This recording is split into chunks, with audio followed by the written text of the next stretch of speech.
샬롬 삼국지 9권 9번째. 얼마 있다 미친 듯한 바람이 크게 일자 사방에서 불길과 함께 북소리가 나며 촉군들이 갑자기 쏟아져 나왔다. 놀란 만병들은 저희끼리 부딪히고 나동그러워지며 법석을 떨었다.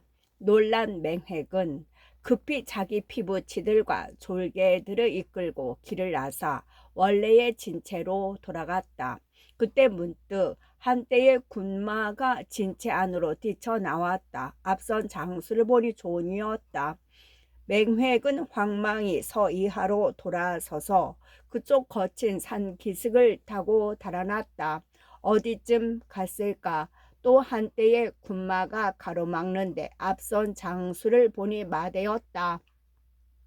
거기서 다시 한 차례 죽을 맛을 본 맹획은 겨우 수십 명의 졸개만 거느리고 골짜기 안으로 달아났다. 그러나 그것도 트인 길은 아니었다. 남쪽, 북쪽, 서쪽 세 곳에서 불길이 일어 그곳으로는 가지 못하고 한 군데 빤한 동쪽 길로 접어들었다. 맹획이 한 군데 산 구비를 돌았을 때 문득 큰 숲이 하나 나타났다. 그 숲 앞에는 군사 수십 명이 수레 한 대를 에워싸고 섰는데 수레에 단정히 앉은 것은 바로 공명이었다. 만왕 맹획이 싸움에 크게 지고 이리로 올 줄 내가 이미 알고 기다린 지 오래다. 자, 이제 어찌하겠는가? 공명이 껄껄 웃으며 맹획에게 말했다.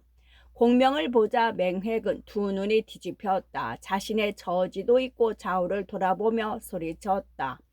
나는 저자의 속임수에 빠져 이미 세 차례나 욕을 보았다.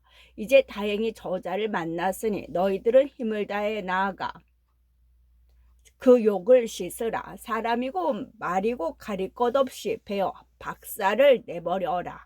그 소리에 말탄 만명 몇지 험한 기세로 공명을 향해 덮쳐갔다. 맹획도 그들의 앞장을 서서 크게 소리치며 말을 휘몰았다. 그런데 이게 어찌 된 일인가? 그 숲 앞에 이르기도 전에 발밑이 꺼지면서 사람과 말이 모조리 깊은 구덩이 속으로 떨어져 버렸다.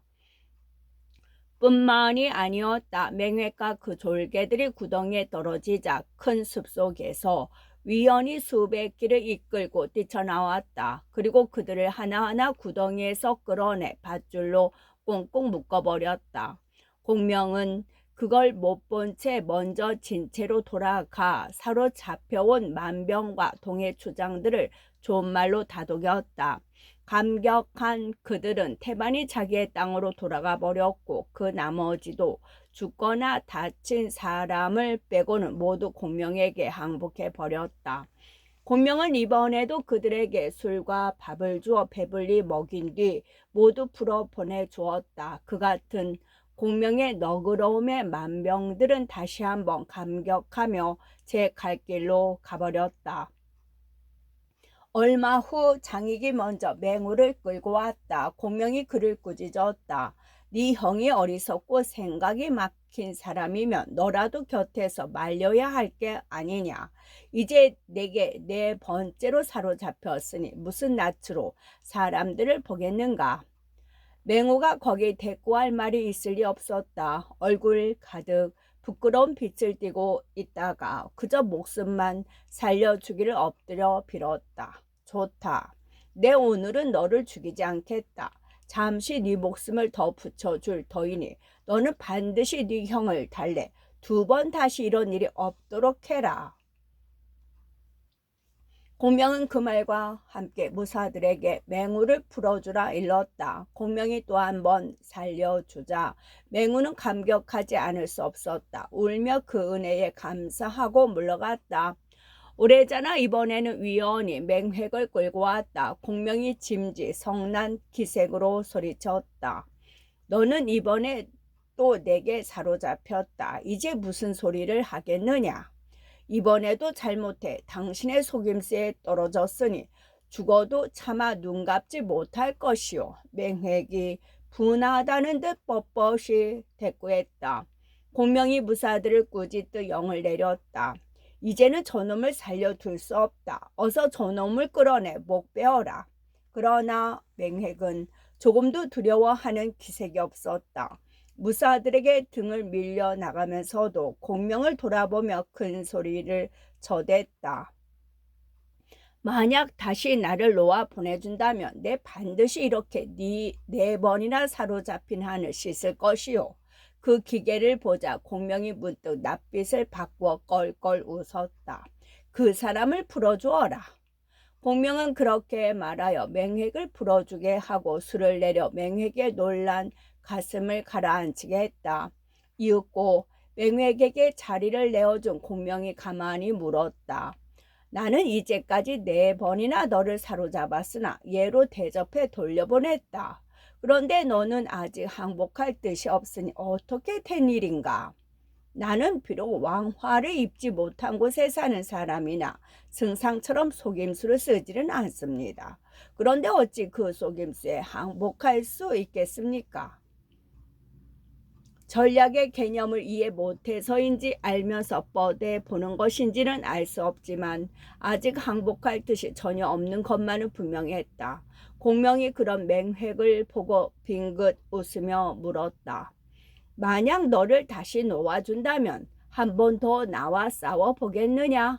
그래서 만약 다시 내가 승상께 사로잡힌다면 그때는 진심으로 항복할 뿐만이 아니라 제가 거느린 족속과 땅을 바치고 2번 다시 모반하지 않을 것을 맹세하겠습니다. 공명의 말이 떨어지기 바쁘게 맹획이 그렇게 말했다. 공명은 망설임 없이 그 말을 받아들여 주었다. 좋다. 다시 한번 놓아 보내줄 터이니 이번에는 네 말을 어기지 말아라.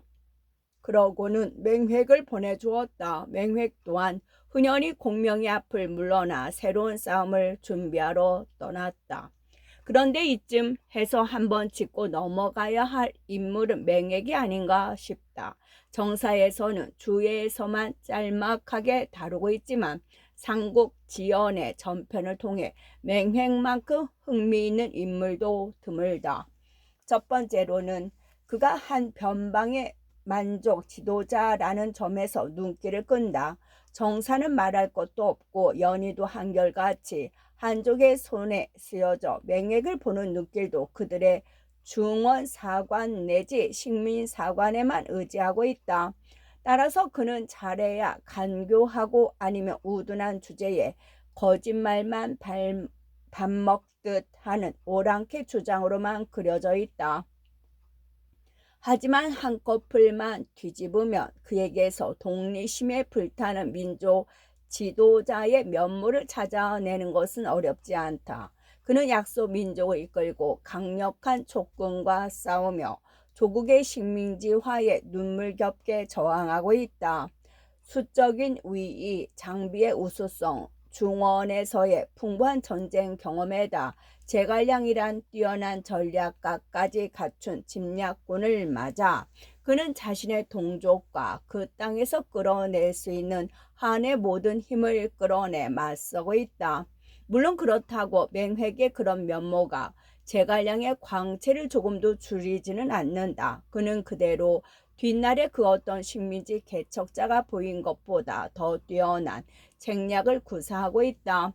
반드시 그를 추켜 세울 목적이 없더라도 거기서 그가 맹획을 상대로 벌이고 있는 갖가지 왕화 정책은 천수백 년이 지난 근대 서구의 식민지 정책보다 세련되고 오히려 돋보이는 데마저 있다.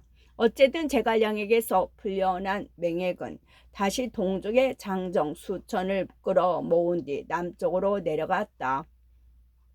거기서 더 많은 군사를 모으고 힘을 길러 제갈량과 한 번 더 싸워볼 속셈이었다. 얼마 내려가지 않아 한 곳에 자욱히 먼지가 일더니 한때의 군사가 이르렀다. 아우 맹우가 흩어진 졸개들을 힘대로 끌어모아 형의 원수를 갚으러 오는 길이었다. 서로 죽은 줄만 알았던 형제가 얼싸안고 목을 놓아 울며 지난 일을 얘기했다. 이윽고 맹우가 형에게 권했다. 우리 군사는 여러 번 싸움에 지고 족구는 여러 번 이겨 이제 싸우려 해도 당해내기 어렵습니다. 산속 깊이 있는 동네로 물러가 숨어 나오지 않은 게 좋겠습니다.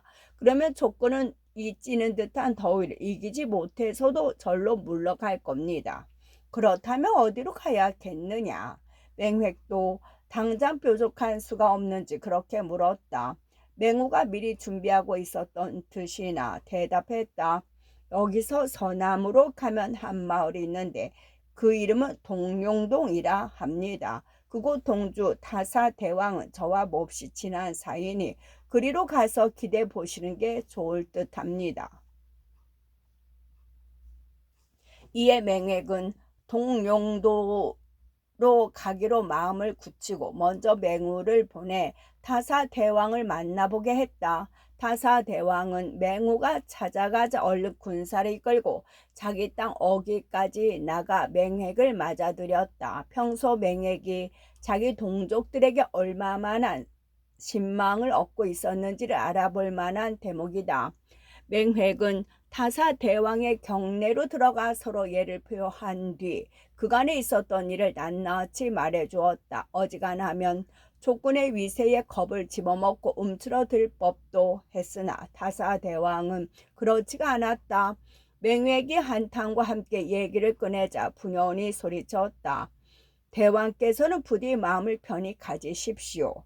만약 서천에 군사가 온다 해도 말 한마리 군사 한 사람 돌아갈 수 없을 겁니다. 모두 제갈량과 더불어 이 땅에서 죽게 만들지요. 그 말에 맹획은 몹시 기뻤다. 그러나 한편으로는 타사 대왕이 터무니없이 큰 소리를 치고 있는 게 아닌가 싶어 물었다. 어떤 계책으로 그렇게 하시겠소? 이 동네로 들어오는 길은 다만 두 가닥이 있을 뿐입니다. 동쪽으로 난 길은 바로 대왕께서 들어오신 길인데 지세가 평평하고 흙이 두꺼울 뿐만이 아니라 물이 흔해 사람과 말이 다니기 좋습니다. 그러나 만약 그곳에 흙과 돌을 굴려 동네로 들어오는 입새를 막아버린다면 비록 100만 대군이 온다 해도 뚫고 들어올 데가 없습니다. 다른 한 갈래는 서북으로 난 길인데 산이 험하고 재가 높을 뿐만이 아니라 길이 좁습니다. 그 밖에 다른 샛길이 없지 않으나 모두 독 있는 뱀과 모두 전갈이 득실거리고 안개 같은 장기가 자욱이 서려 있지요. 그 장기만으로도 미, 신, 유, 새, 시진 밖에는 사람이 다닐 수가 없습니다. 그렇지만 물을 마실 수가 없으니 역시 다니기 쉽지는 않겠지요. 이어 타사는 묻지도 않은 말을 덧붙였다. 또 거기에는 4개의 독 있는 샘이 있습죠. 하나는 아천이라 해서 물은 맛이 좋으나 사람이 그 물을 마시면 말을 못하게 되고 보름을 넘기지 않아 죽고 맙니다. 둘째는 멸천이라 하는데 온천물과 별로 달라 보이지 않으나 사람이 만약 거기 몸을 담그면 살갗이 문드러져 뼈를 드러내고 죽지요. 셋째는 흑천입니다. 그물을 덮었으면 손발이 시꺼멓게 되어 죽고 말지요. 넷째는 유천이라고 하지요. 그물은 얼음같이 찬데 사람이 마시기만 하면 목구멍부터 따뜻한 기운이 없어지고 온몸이 부드러워져 마침내는 솜같이 된 뒤에 죽고 말지요. 따라서 그곳은 벌레나 새 한 마리 없는 곳입니다. 오직 한 복파 장군 미원이 한 번 온 적이 있을 뿐 그 뒤로는 누구도 이른 적이 없습죠. 이제 먼저 동북쪽으로 난 큰 길을 막고 대왕께서는 마을 깊숙이 숨어 계신다면 동쪽 길이 끊긴 촉구는 틀림없이 그쪽 서쪽 길에 접어들 겁니다. 그러나 오는 도중에 물이 없으니 그 샘들만 보면 벗어 마시겠지요. 그렇게만 되면 설령 100만 대군이 온다 해도 들어갈 자는 하나도 없을 겁니다. 도대체 그들을 상대로 창칼을 쓸 까닭이 어디 있겠습니까? 그 모든 말을 들은 맹획은 비로소 마음이 놓였다. 손으로 이마를 치며 기쁨을 나타냈다. 이제서야 내 몸을 쉬게 할 만한 땅을 얻었구나. 그러고는 제갈량이 있는 북쪽을 가리키며 고소한 듯 말했다. 제갈량이 아무리 꾀가 많고 헤아림이 귀신 같다 한들 그 4개의 샘이 어찌 피할 수 있으랴. 그 4군데 샘물만으로도 4번 사로잡힌 한은 넉넉히 씻을 수 있겠구나. 비록 스스로 나가 촉구를 접수지는 못하나 그 아래 항복해 다스림을 받지 않게 된 것만으로도 기껍지 않을 수가 없었다. 싸움에 지친 몸과 패배의 쓰라림이 찌들었던 마음이 한꺼번에 개운해지는 듯했다. 이에 맹획과 맹우는 그날부터 모든 시련을 덜고 연일 타사 대왕이 베푸는 잔치만 즐겼다. 한편 공명은 아무리 기다려도 맹획이 군사를 이끌고 나오지 않자 마침내 전군의 영을 내려서 이하를 멀리하고 남으로 밀고 가게 했다. 스스로 맹획을 찾아 나서려 함이었다. 철저한 패배에 기초한 복송만이 오래감을 알고 있는 그에게는 아직 맹획에게 보여주어야 할 게 더 있었다. 만족의 기계만으로는 도저히 저항할 수 없는 힘이 그와 그의 등 뒤에 있는 중하에 있음을. 동룡동천에서 은갱동으로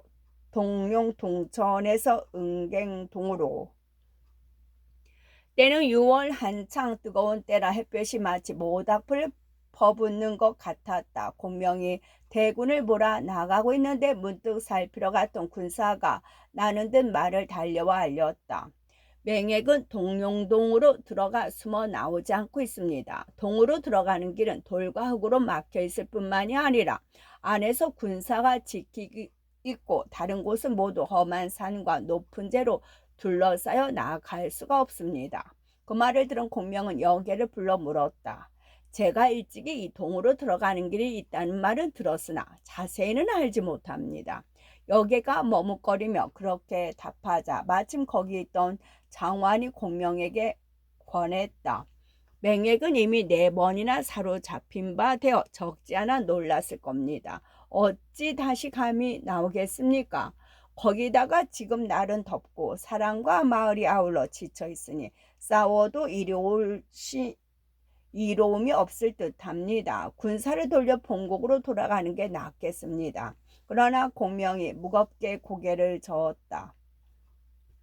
그게 바로 맹획의 괴착에 떨어지는 것이오. 우리 군사가 한번 물러나기 시작하기만 하면 적은 반드시 승세를 타고 뒤쫓을 것이외다.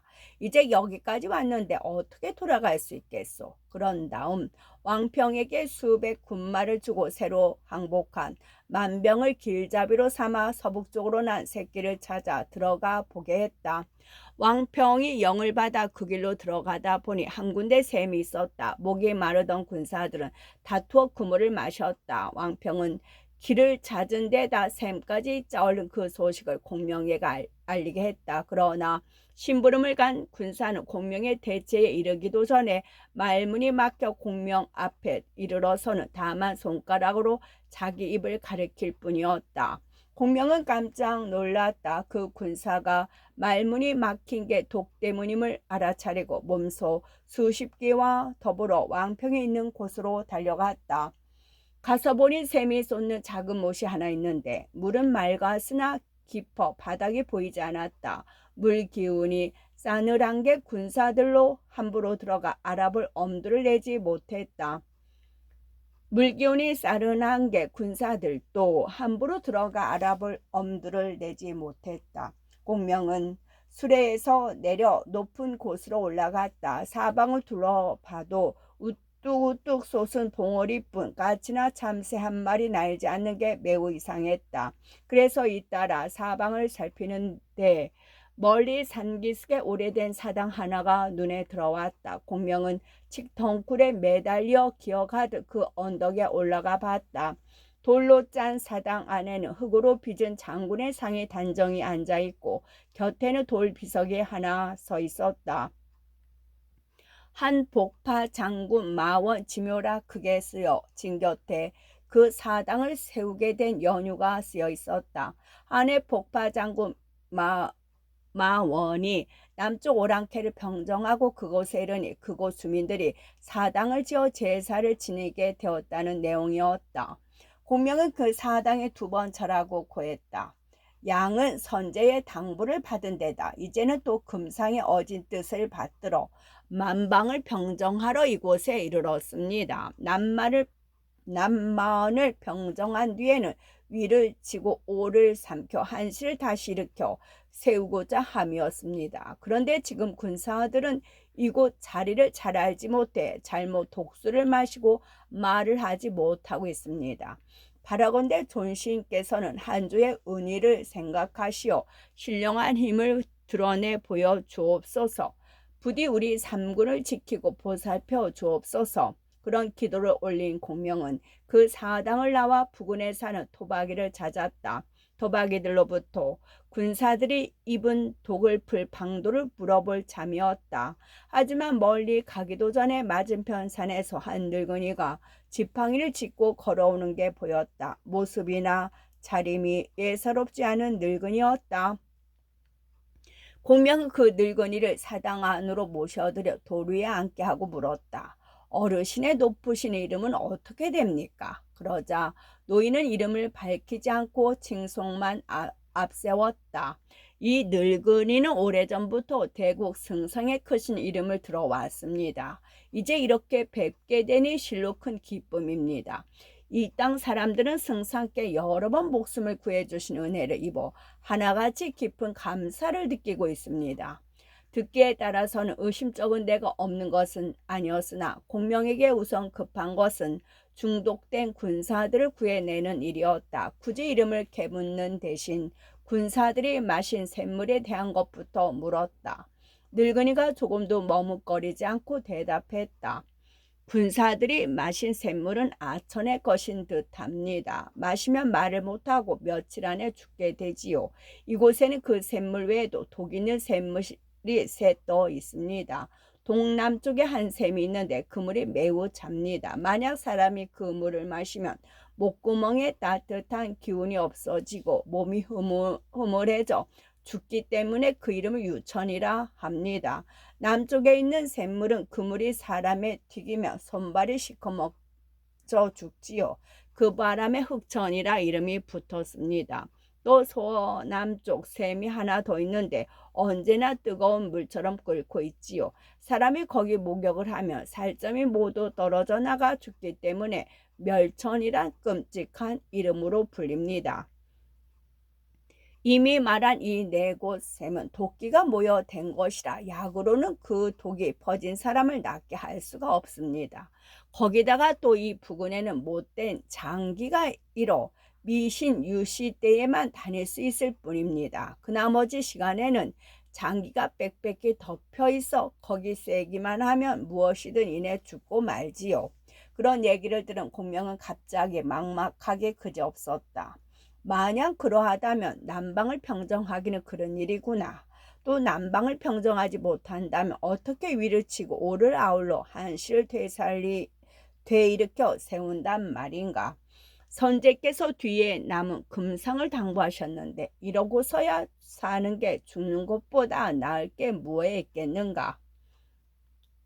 공명이 그렇게 단식하자 늙은이가 좋은 말로 공명을 위로했다.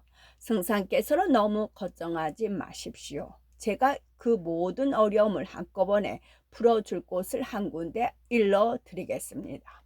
어르신께 어떤 높으신 가르치심이 계십니까? 부디 일러주십시오. 공명이 매달리듯 그렇게 말했다. 그 늙은이는 별로 내세우는 기색 없이 참으로 귀한 것을 알려주었다. 여기서 서쪽으로 몇리 가면 산골짜기 하나가 있고 그 안으로 20리쯤 들어가면 다시 만안계란 개울이 나옵지요. 그 개울 이쪽에 한 높은 선비가 사는데 호를 만안은자라 합니다. 그 사람은 벌써 수십 년째 그 계곡에서 나온 적이 없지요. 그런데 그가 거처하는 암자 뒤에 안락천이란 샘이 있습지요. 어떤 독에 중독된 사람이라도 그 물을 마시기만 하면 바로 낫고 오미나 퍼짐이 생겼을 때나 장기에 쇠었을 때도 거기서 목욕을 하면 깨끗해집니다. 또 그 암자 뒤에는 좋은 풀이 있는데 이름을 해엽운향이라고 합지요. 사람이 그 잎을 하나씩 입에 물고 있으면 장기에 쇠어도 아무렇지 않습니다. 승상께서는 어서 그리로 가셔서 그 샘물과 풀잎을 얻도록 하십시오. 공명은 고마운 나머지 그 늙은이에게 엎드려 자라고 물었다. 어르신께 이같이 목숨을 구해주신 듯한 은혜를 입고 나니 어떻게 이 고마움을 나타내야 할지 모르겠습니다. 부디 높으신 이름이라도 들려주십시오. 그러자 그 늙은이가 복파 장군의 사당 안으로 들어가며 엄숙히 말했다. 나는 이곳 산신이 외다. 복파 장군의 명을 받들어 특히 가르쳐 주러 온 것이요. 그러고는 사당 뒤에 돌벽을 열고 사라져 버렸다. 공명은 신기함을 이기지 못했다. 사당 앞에 다시 절하고 물러나 진채로 돌아갔다. 다음 날이었다. 공명은 여러 가지 예물을 마련한 뒤 왕평과 아천을 마셔 벙어리가 된 군사들을 데리고 산신이 일러준 곳으로 찾아갔다. 먼저 큰 골짜기를 찾아 샛길로 한 20리 들어가니 소나무 잣나무가 높이 솟고 대나무와 기이한 꽃들이 무성한 가운데 집 한 채가 서 있는 게 보였다.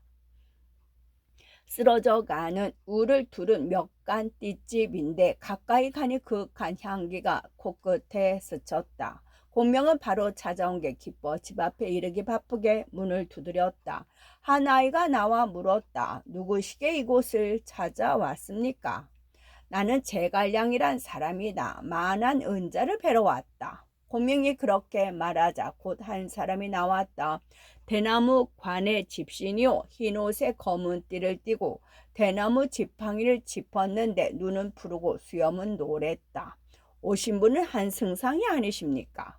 그가 반기는 듯 그렇게 묻자 공명도 웃음을 머금고 되물었다. 높으신 선비께서는 어떻게 저를 알아보셨습니까? 그가 다시 시원스레 받았다. 승상께서 크게 군사를 이끌고 남방을 평정하러 오셨음을 들은 지 오랜데 어찌 모르겠습니까? 그러고는 공명을 청해 초당으로 드리고 예를 표했다. 예가 끝난 뒤 주인과 손님이 자리를 정해 앉기 바쁘게 공명이 간곡히 말했다. 양은 돌아가신 소열 황제의 무거운 당보와 뒤를 이으신 지금 성상의 명을 받들어 군사를 이끌고 이곳으로 오게 되었지요. 만방을 복속시켜 왕화를 입게 하려 함에서였습니다. 그런데 뜻밖에도 맹획은 동룡동 깊이 숨어버리고 그리로 가던 우리 군사는 잘못하여 아천의 물을 마셨지요. 그 때문에 정이 갈피를 잡지 못하고 있던 차에 고맙게도 복파 장군께서 어진 모습을 드러내시어 어르신의 약천을 알려주셨습니다. 그 샘물이면 아천을 마신 군사들을 낫게 할 수 있다 하니 부디 나누어 주시어 그들의 남은 목숨을 구할 수 있게 해주십시오. 그러자 그 숨어 사는 선비가 선선히 허락했다.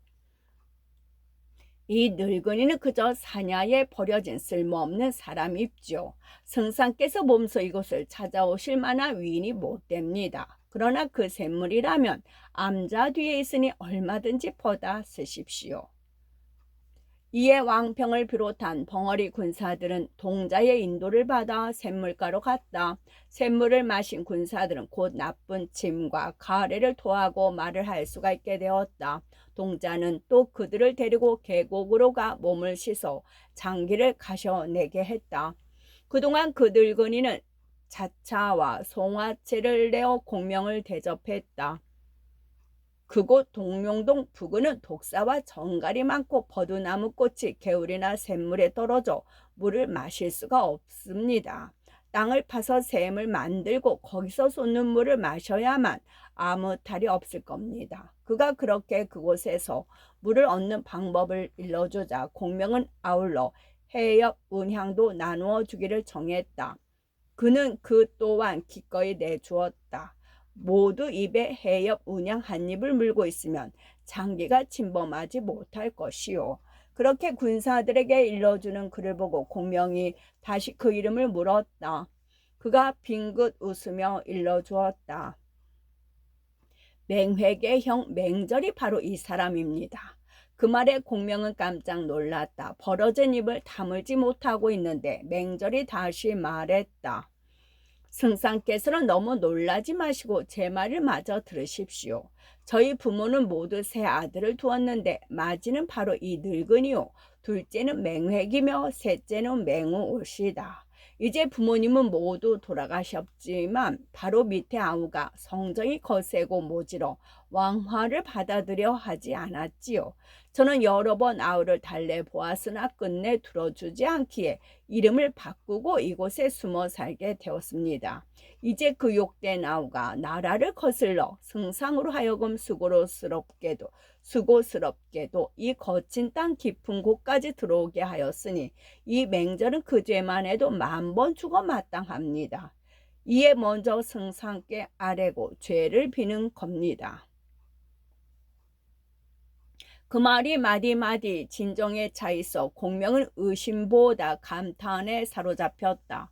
이제야 도척과 유화회의 일을 믿겠구나. 그 일이 바로 여기도 있지 않은가. 도척은 현자 유화회의 동생인데 모질기로 이름난 도적이었다. 맹절같이 어진 형의 맹맥 같은 모진 동생이 있는 게 그와 같았다. 하지만 그것은 왕화라는 이름의 식민지화를 꾀하는 공명의 입장에서 본 것일 뿐 조금만 돌려서 보면 얼마든지 달리 해석될 수도 있다.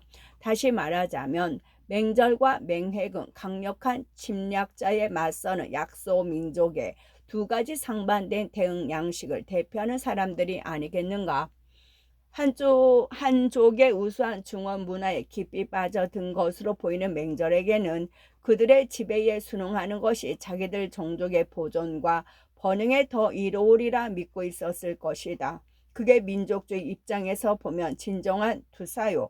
불굴의 지도자인 아우 맹획을 거세고 모진 인간으로 보게 한 것임에 틀림이 없다. 감흥없는 싸움으로 종족을 이끌어 숱한 종족의 목숨을 앗아가게 만든다는 뜻에서 한말로 보면 그 또한 종족을 덜 사랑함이 아닌 듯하나 그런 관점이 정복자인 공명의 그것과 일치하는 데는 어떤 섬뜩함이 느껴진다. 마음속의 뜻이야 어떠하건 그런 맹절을 이해하는 공명의 입장 또한 정복자의 입장에서 그게 벗어나지 않은 것임은 그 다음 말에서 잘 드러난다. 내가 전작게 말씀드려 공을 이곳 왕으로 삼으면 어떻겠소? 맹절이 벌쩍 뛰며 말했다. 나는 이미 공명이 싫어 이리로 숨어 들었습니다. 그런데 어찌 다시 북의 뜻을 두겠습니까? 말은 그랬으나 그가 진심으로 피하고 싶었던 것은 정복자의 대가가 자신의 깨끗한 명분을 더럽히는 일이었을 것이다. 거듭 권해도 맹절이 굳이 왕위를 마다하자 공명은 다시 금과 비단을 내놓았다. 맹절이 그걸 받을 리 없었다. 공명은 찬탄을 금하지 못하며 절로만 고맘을 나타내고 맹절의 초당을 나왔다.